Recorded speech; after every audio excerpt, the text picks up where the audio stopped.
She lingered by the door, her fingers wrapped around the small velvet box I had given her 3 years ago.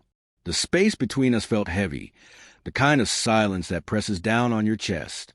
She wasn't angry, just distant, like someone trying to recall a melody they once loved but no longer care to hum.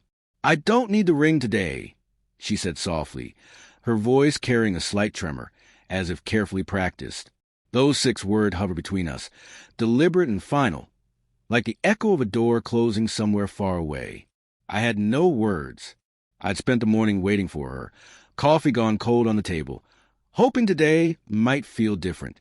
Instead, it felt like the inevitable conclusion of something that had been fading for a long time. Claire wasn't harsh. She was weary. I could see it in her eyes, the exhaustion of pretending, of smiling through something that no longer fit. We had been engaged for 9 months. In the beginning, it was laughter, plans, weekend drives to view wedding venues we couldn't really afford.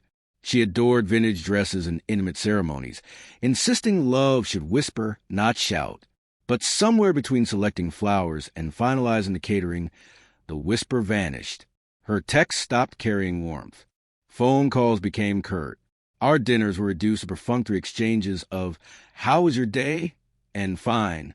I told myself it was stress, work, wedding planning, life in general. But deep down, I knew the truth. When she said she didn't need the ring, she was referring to the gold. She meant us. I tried to hold on, reminded her of our first night in Chicago. The rain, the diner, her laughter when the waiter spilled coffee, and apologized a dozen times. "Love like ours doesn't just disappear," I said. She responded with a polite, sad smile, the kind people give when a decision has already been made. That night, I saw her phone on the counter, face down, still unlocked. I shouldn't have looked, but desperation and curiosity are cruel companions. There were messages from someone named Evan. The texts weren't explicit, but they didn't need to be. "I can't keep lying to him," she'd written. "He deserves better." Evan replied, "I'll wait.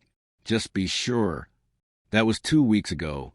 I hadn't mentioned it, convincing myself it was a misunderstanding, that maybe he was just a friend. But when she said she didn't need the ring, every lie I told myself unraveled. She left without another word. The door closed softly, yet decisively. I stayed there, staring at the empty space she'd left, the coat she always forgot to hang, the unfinished mug on the counter. How a home could look full when someone's already gone felt like a cruel trick. I walked to the dresser where I kept my own ring, the one I bought after our engagement, a promise neither of us could seem to keep. I picked it up. It felt heavier than memory, as though it had absorbed every argument, every unspoken word. "I don't need this," I whispered, letting it fall. The metallic clink echoed across the floor, small but sharp, like punctuation on a sentence I'd never wanted to write. Sleep didn't come that night. I kept wondering when we stopped being us. Was it the first lie? The first time she glanced at her phone instead of me? Or the moment I began accepting her silence as normal? Eventually, I understood love doesn't end with fights. It ends with indifference. Morning arrived, sunlight slicing through blinds, indifferent to the quiet heartbreak in my apartment. I brewed coffee out of habit, poured 2 cups, then discarded one. Silence was louder than ever. I didn't call her. I didn't text. I told myself I wouldn't plead, that if she chose to leave, I'd let her.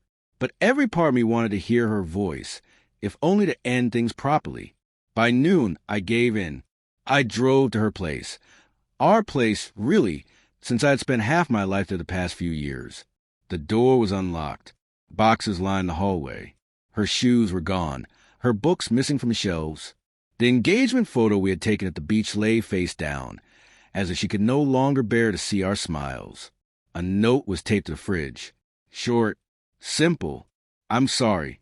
You've been good to me, better than I deserved, but I can't keep living a lie. Please don't hate me. Claire." No mention of Evan, no explanation beyond those words.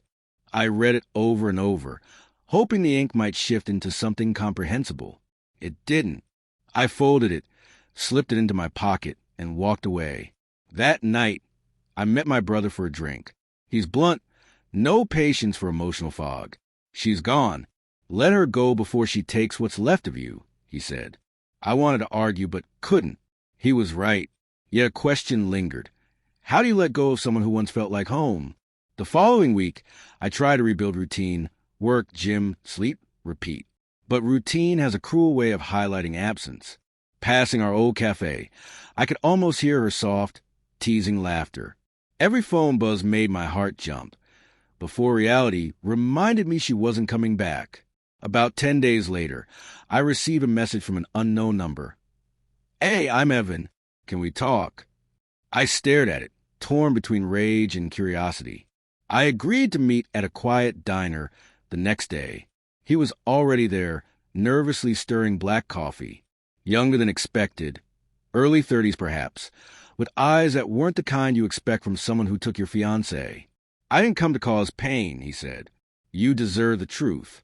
He explained they had met at a marketing conference 6 months ago. One dinner led to long messages, then calls, then guilt.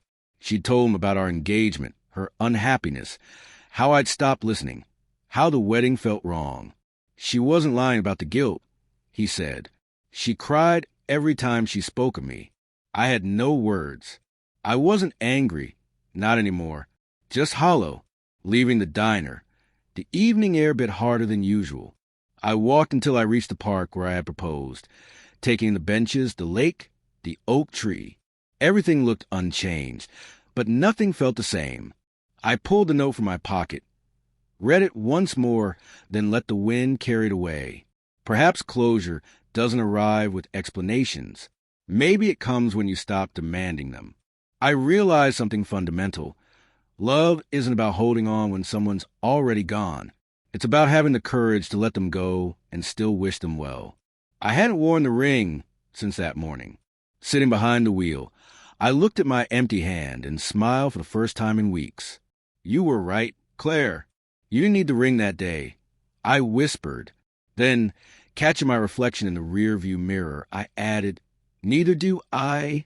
The engine roared to life, city lights blurred behind me, and for the first time in months, I didn't feel like I was leaving something behind. I felt like I was driving towards something.